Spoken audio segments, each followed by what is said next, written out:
back to Skyway Classics YouTube channel. We're now going for a ride in our 1970 Chevy Camaro hardtop.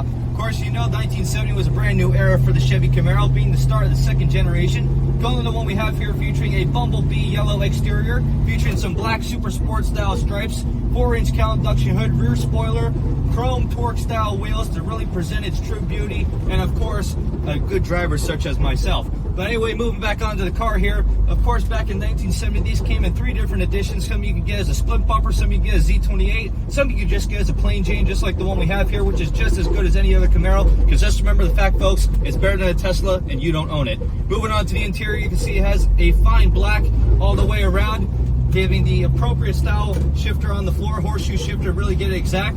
Having an updated Grand GT steering wheel, 3-spoke, a lot better than your old school big wheels, which pretty much got all the way to your legs. Having a cluster setup just as it is back in 1970.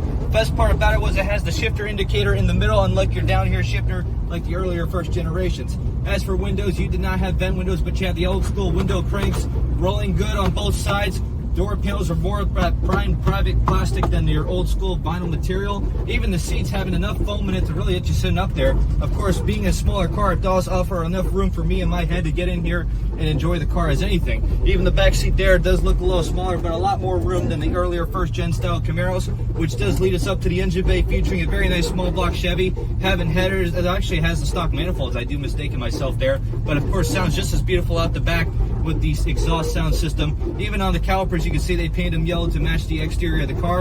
In fact, the best part about it is it has solid floor pans if you look at the underneath when the time being come. Having a nice style rear. In fact, even so, being a subframe vehicle, it did handle and does have a lot more power, which we can't demonstrate for you right now.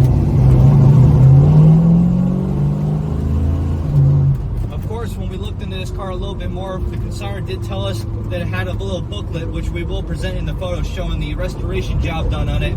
Pretty much the entire car was done over, which is why it looks so beautiful in our pictures, not even just in our pictures, but in reality. But of course, like every other car, it is time to get it turned around and up on the lift. So if you have a moment, folks, please stay tuned with us to see the underneath.